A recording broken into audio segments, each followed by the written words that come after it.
2374 ఎకరాలని Hyderabad central యూనివర్సిటీకి ఇవ్వడం జరిగింది.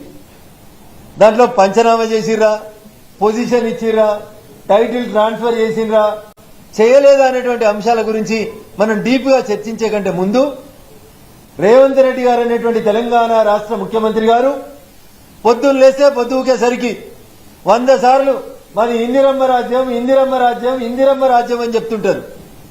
మరి 1973లో అప్పుడు జరుగుతున్నటువంటి తెలంగాణ రాష్ట్ర సాధన ఉద్యమాన్ని అణిచివేసేందుకు మీకు డెవలప్మెంట్ చేస్తామని ఆనాడు ఇందిరమ్మ భూములు ఇస్తే, ఇందిరమ్మ సెంట్రల్ యూనివర్సిటీ పెడితే ఇలా భూములని వ్యాపారం కోసం వాడడం ఇందిరమ్మ రాజ్యం పేరిట అధికారంలోకి వచ్చిన రేవంత్ రెడ్డి గారికి ఎంతవరకు తగుననేది ఒకసారి రాష్ట్ర ముఖ్యమంత్రి గారు ఆలోచించుకోవాలని చెప్పి ఈ సందర్భంగా తెలియజేస్తా ఉన్నాను.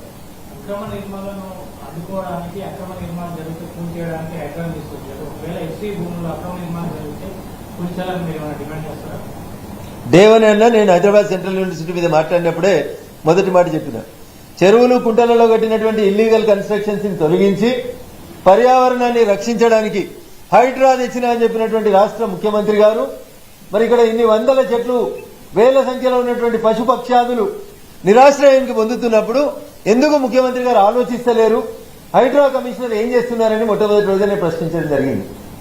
దీంట్లో భేషజాలకి పోవాల్సిన అవసరం లేదు, నువ్వు గెలిచినవా నేను గెలిచినవా పంచాయతీ అవసరం లేదు.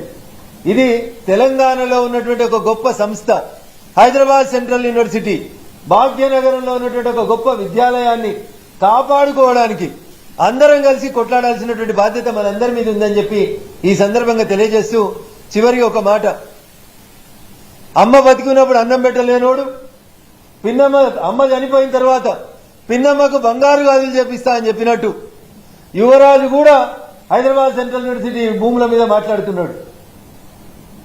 ఉస్మానియా యూనివర్సిటీకి మీ నాయన పోయి ఉస్మానియా యూనివర్సిటీ జాగాలు తీసుకొని అలా డబుల్ బెడ్రూమ్ ఇల్లు కడదామన్న రోజు నోరు మెదిపినటువంటి అప్పటి ఐటీ మంత్రి ప్రస్తుత యువరాజు వర్కింగ్ ప్రెసిడెంట్ ఇవాళ వచ్చి హైదరాబాద్ సెంట్రల్ యూనివర్సిటీ మీద మొసలి కన్నీరుగా అరుస్తున్నాడు.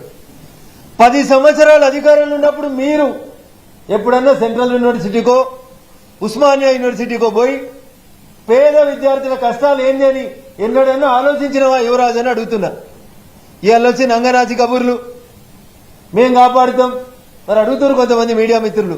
రోడ్ వేసిన రోజు ఏ గుడ్డి గాడిదలకి పనులు తోమైతే అందుకోండి కేటీఆర్ అని అడుగుతుండు, దానికి సమాధానం చెప్పాలి ఇవాళ కేటీఆర్ గారు. అందుకనే టీఆర్ఎస్ ఎలియాస్ బీఆర్ఎస్ అనేటువంటి పార్టీకి హైదరాబాద్ సెంట్రల్ యూనివర్సిటీ భూముల మీద మాట్లాడే నైతిక హక్కు లేదనేది నేను చాలా స్పష్టంగా చెప్పదలుచుకున్నా. 10 ఏళ్లు దుప్పటి కప్పుకొని పడుకొని 10 ఏళ్లు యూనివర్సిటీకి రానోడు ఇవాళ వచ్చి యూనివర్సిటీ గురించి నీతులు మాట్లాడడం అనేది దయ్యాలు వేదాలు వాళ్ళు ఇచ్చినట్టు ఉంటుంది. అందుకనే TRS alias BRS Hess lost its credibility.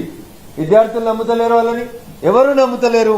వీళ్ళే బలవంతంగా ఆడిపోయి మీడియా ముందు ఏదో మొసలి కన్నీరు గారుస్తున్నారు తప్ప ఇంకొకటి ఏం లేదు.